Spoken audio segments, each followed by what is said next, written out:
Assalomu alaykum. Ko'pchilik shunday deydi. Diyetaga o'tirdim, ozmoqchiman, lekin shuncha to'g'ri ovqatlanishga harakat qilib, shuncha ozmoqchi bo'lsam ham negadir hech ham vazn yo'qota olmayman yoki nabarot, qo'shib boryapman deb shikoyat qilishadi. Aslida bu yerda sizda dietada ham ayb emas, sizda ham ayb emas. Bu yerda asosiy masala sizni zararli odatlaringizda. Keling, bugun ushbu zararli odatlar qanchalik bizani ozish jarayonimizga ta'sir qiladi, qanchalik xavf tug'diradi va undan qanaqa qutulish mumkin, shu haqida gaplashamiz. Zararli odatlarning birinchisi tez mayda chaynashlar. Ya'ni bu ovqatlar orasida doimiy chaynash simptomi deymiz. Odatda shunaqa insonlar bor, sumkasida doim konfet olib yuradi yoki qurt sovib olishadi yoki o'zim ish stolida, ishxonaga borsangiz, tortmani ochsangiz, shirinliklar to'plangan bo'ladi. O'rtada ish vaqtini o'zida ham og'ziga solib chaynab turadi. Bu aslida juda ham noto'g'ri ovqatlanish tartibi va juda zararli odatni eng yomon turi. Bunda odam o'zi bilmagan holda har bitta perikusda, har bitta yegan konfetingizda, har bitta yegan luqma noningizda yoki kichkina bo'lgan shu qo'shimcha narsangizda insulin ishlab chiqariladi. Bu navbatdan tashqari chiqayotgan insulin sizda o'sha vazifani bajaradi, ya'ni yog'larni ko'payishiga olib keladi. Bu o'z-o'zidan semirishni keltirib chiqaradi. Yana bitta narsa borki, bir kuni yedingizmi shu narsani, ertasi kuni xuddi shu soatda organizm shu narsani kutadi. Chunki shartli refleks degan narsa bor. Organizm bir kun yegan narsasi yoki bir kun qilgan ishini ertasi kuni yana shu holat takrorlashini kutadi. Organizmga yozilib qolinadi, miyaga yoziladi bu narsa. Shu narsani qayta takrorlashimiz kelajakda bizani vaznimiz ortib ketishiga olib keladi. Ko'pchilikda yana bir odat bor, kechasi ovqatdan keyin nimadir yetishmayapti, shu bir nima yesam ko'nglim joyiga tushadi deb xolodilnik ochishadi. Shu yerda bitta narsa bor, xolodilnik ochilganda albatta ko'zingizga birinchi nima ko'rinadi? Ko'zingizni oldida turgan, eng birinchi polkada turgan narsa ko'zingizga ko'rinadi. Shu xolodilnikni qatorlarini va uni oldida turgan, orqada turgan narsalarning ahamiyati bor ekan. Zararli odatlarga qarang, shu darajada miya faoliyati shunaqa murakkabki, ko'zi oldida turgan narsani birinchi olib yeyishga harakat qiladi odam. Shuning uchun siz agar bu odatlardan qutulmoqchi bo'lsangiz, xolodilnikka sizga mumkin bo'lmagan narsalar, ya'ni shirinliklarni, shu kaloriyasi yuqori bo'lgan narsalarni ko'rinmaydigan paketga o'rab, orqaroqqa yoki pastdagi polkalarga ko'zdan nariroqqa qo'ysangiz, ko'zingiz oldiga foydali mahsulotlarni, mevalarni, sabzavotlarni, zelenlarni qo'ysangiz, birinchi ochilganda albatta ko'zingiz o'sha narsaga tushadi va siz o'z navbatida o'sha haligi ko'zingizga birinchi ko'ringan narsani olib iste'mol qilar ekansiz. Shuning uchun men har doim aytaman bemorlarimga, xolodilnikka har xil narsa olib kelib qo'yishni to'xtatinglar. Zararlimi? Sizni uyingizdagilar ham zararli mahsulot yemasin. Siz to'g'ri ovqatlanishdamisiz? Butun oilaviy to'g'ri ovqatlanishga o'tinglar. Ya'ni zararli mahsulot kelganda uni juda kelib qolgan taqdirda ham xolodilnikning orqarog'iga ko'rinmaydigan qilib qo'yib qo'yishni tavsiya qilaman. Undan tashqari, ovqatlanish sonini aniq belgilang. 3 mahal ovqatmi kuniga? 3 mahal ovqat yetadi bizga. Nonushta, tushlik hamda kechki ovqat. Undan tashqari yeyishlarni to'xtating. Keyingisi, stol ustiga har xil ishtaha ochuvchi pechenyelar yoki bo'lmasa shokoladlar, konfetlarni qo'yib qo'ymang. Bu o'z navbatida sizni diqqatingizni tortadi. Har o'tgan ketganingizda o'sha narsani yeb ko'rgingiz keladi. Ustidagi qog'oz chiroyli ko'rinishi mumkin yoki qachondir yegansiz uni mazasi sizga tanish bo'lishi mumkin. Shu narsani talab qilishni boshlaydi. Agar ko'rmasangiz, bu sizga ham kelmaydi. Shuning uchun stol ustida yeydigan narsalar turmasin. Choy iste'mol qilayotganingizda choyni har qanaqa pechenyelar bilan yoki shirin choy qilib yoki limonga shakar qo'shib turib yoki murabboli qo'shib choyga ba'zilar ichishadi. Shunaqa variantda choy ichishni to'xtating. Chunki qo'shimchalar bilan ichayotgan haligi choyingiz sizga foydaga ishlamayapti. U o'z navbatida ortiqcha bizga glyukoza bo'lib kiryapti. Shuning uchun odatda choy ichish marosimini, kechqurungi choy ichish marosimini odatda yig'ishtiring va qo'shimchalar bilan birga bo'ladigan choy marosimlar umuman bo'lmagani ma'qul. Kechki ovqatni juda ko'p va kech yeyish. Odatda bemorlarim juda ko'p shu shikoyatni bildirishadi. Adasi kech ishdan keladilar. Biz voqli ovqat yemaymiz. Ular kelganlardan keyin kechqurun 10, 9, 11 larga hatto cho'zilib ketadi. Kechqurungi ovqatni birga yeymiz deyshadi butun oila bilan. Ko'rsangiz har bitta oilaning a'zosida semirish bor. U yosh bolami, ayol kishida ham, erkakda ham hatto ushbu holat kuzatiladi. Chunki har qanaqa kech yeyilgan ovqat hazm jarayoniga juda qiynalib kirishadi. Shuning uchun ham hazm bo'lmay qolgan ovqat o'z navbatida o'zidan zaharli ishlab chiqaradi, gormonlar buzilishiga olib keladi va uyqu buzilishiga olib keladi va hokazo o'z navbatida semirishga ham olib keladi. Shuning uchun ovqatingizni juda kechga qo'ymang va uyqudan kamida 3-4 soat oldin bo'lishi shart. Kechqurungi ovqatingizni yengilroq iste'mol qiling. Yoki suyak ovqatlar yesangiz bo'ladi. Yoki proteinlarga boy bo'lgan kletchatkaga boy bo'lgan har xil taomlar, salatlar yeyishingiz mumkin kechqurungi ovqatga. Ba'zi insonlar so'rashadiki, kechqurun ovqat yemay qo'ysamchi, shunchalik zararli ekan, shunchalik menga xavf tug'dirayotgan ekan, umuman yemasamchi deyshadi. Aslida yemasangiz bo'ladi, lekin siz kun davomida kunlik oqsilligi bo'lgan, yog'ligi bo'lgan ehtiyojingizni qondirib qo'ysangiz, kechqurungi ovqatni yemasangiz bo'ladi. Buning uchun siz peshinda yoki bo'lmasa nonushtada kun davomida o'sha normal ovqat porsiyasini organizmga kirgizib qo'ygan bo'lishingiz kerak. Stress va u bilan bog'liq emotsional ovqatlanish.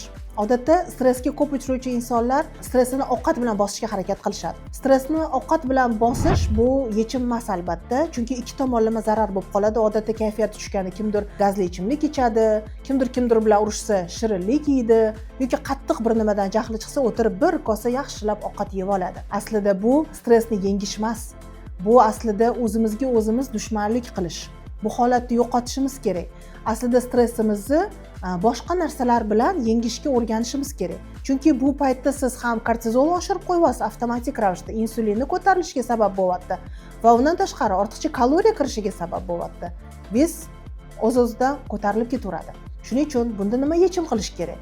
Siz jahlingiz chiqqan paytda boshqa narsa bilan bosishga harakat qiling. Ovqat bilan emas albatta. O'zingizda qanaqadir shirinliklar, nimadirlar yeyishga istak paydo bo'lganda, xohish paydo bo'lganda, qarang, bu asosiy ovqat o'rnida kelyaptimi yoki bo'lmasa qo'shimcha ovqatlar o'rtasida kelyaptimi? Shunga e'tibor bering. Agar ovqatlar o'rtasida kelsa, siz uni o'rniga shirinlik emas, suv ichishga harakat qiling yoki qanaqadir jismoniy mashq bilan chalg'iting o'zingizni. Kaloriyaga ega bo'lmagan mahsulotlar yeb turib, o'zingizni chalg'itib yuborishga harakat qilishingiz kerak. Agar asosiy ovqat o'rnida kelayotgan bo'lsa, unda asosiy ovqat yeganingiz ma'qul. Chunki qo'shimcha shirinliklar yeb qo'yishingiz ishtahangizni bo'g'adi va sizga yuqori kaloriya beradi. Mana bu ovqatingiz bilan kiradigan proteinlar, kerakli mahsulotlarni o'sha bloklab qo'yadi kirishini. Shuning uchun ham siz e'tiborli bo'ling. Yana bir katta omil uyqusizlik va tungi rejim. Uyqusizlik bo'lishi organizm o'z navbatida och qolishiga, ochlik hissini uyg'onishiga, leptin gormonini kam ishlab chiqarishiga, ya'ni to'qlik gormonini o'z-o'zidan yetishmovchiligiga hamda ochlik gormoni hisoblangan grelинni ko'payib ketishiga sabab bo'lib qoladi. Biz uyquni ta'minlab bermas ekanmiz, organizm o'z navbatida ochlik hissi uyg'onib ketib, ko'p ovqat yeyishni talab qiladi. Ko'p yeb qo'yasiz va to'qlik hissi bo'lmaganligi uchun miqdor jihatdan ham ko'proq taom iste'mol qilib qo'yganingiz o'zingiz bilmay qolasiz. Nima qilish kerak? Birinchi navbatda uyquni rejimga qo'yish kerak. 7-8 soatlik uyqu rejimini ta'minlab berishimiz kerak. Qancha voqli yotsak, shuncha yaxshi. Va yana bitta narsa borki, agar siz voqli uxlashga qiynalayotgan bo'lsangiz, unda siz harakat qiling har kuni bir xil payt yotishga. Va o'sha paytda har xil telefonlarni, seriallarni o'chirib qo'ying, chunki bir kun 9 da yotsangiz, ertasi kuni ham shu paytda yotsangiz, uyquchi shartiy refleks sifatida hosil bo'ladi. Xohlasangiz, xohlamaysangiz o'sha yotgingiz kelaveradi. Shuning uchun boshida bir hafta qiynalishingiz mumkin, 3-4 kun qiynalishingiz mumkin. Kelmasdan-da uyqingizda. Lekin ketma-ket bu narsani har kuni qilib borsangiz, har kuni 9 da uxlaydigan bo'lib qolasiz. Bu sinalgan usul. Shu narsani qilib ko'ring, albatta bu narsa foyda beradi. Va undan tashqari kechasi ishlashni, kompyuter oldida odatda ko'pchilik kechqurun ishlaydi, yig'ishtiring bu narsani. Undan tashqari telefonlarni tomosha qilishi yoki telefonda qanaqadir ish bajarishi, kechasi qilmang bu narsani. Albatta kunduzi vaqtimiz bor, kunduzi qilganingiz yaxshi. Har xil seriallar, u narsalarni ham ko'rmaganingiz ma'qul, bu sizni chalg'itadi va uxlash rejimingizni buzib qo'yadi. Shuning uchun bu narsalardan ham voz kechishimiz kerak. Va uyquni davolash usuli deb qabul qiling. Odatda uyquni biza dam olish uchun oddiy bir 2 soatgina uxlab olsam bo'ldi, ertaga men yaxshi yuraman kun davomida deb o'ylashadi-da. Yo'q, bu ham aslida davoni bitta turi. Shuning uchun ham uyquni to'g'rilamas ekansiz, kun davomida siz hech qachon yaxshi yura olmaysiz. Shuning uchun ham uyquni davolash usuli deb qarang, bunga jiddiyroq qarang va normaga joylashtirib vaqtiga qo'yib oling. Keyingi zararli odatimiz hammasi yoki hech narsa. Odatda biz to'g'ri ovqatlanishga o'tganimizda yoki bo'lmasa qanaqadir diyetaga o'tirganimizda biz uni ma'lum bir vaqt qilib boramizda, qaysidir kuni buzib qo'yamiz. Yo mehmondorchilik bo'ladi, yoki o'rtoqlar bilan uchrashuv bo'ladi, qanaqadir munosabat bilan buzib qo'yamiz. O'shanda srazu tushkunlikka tushib qolishadi. Bo'ldi, voy, men diyetani buzib qo'ydim, endi hammasi tamom, endi kerak emas, men davom eta olmayman, shu joyda to'xtataman degan xulosaga kelishadi. Aslida unaqa emas.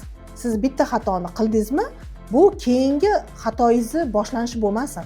Shu joyi o'zida to'xtatib, tuzatib ketish mumkin bu narsani.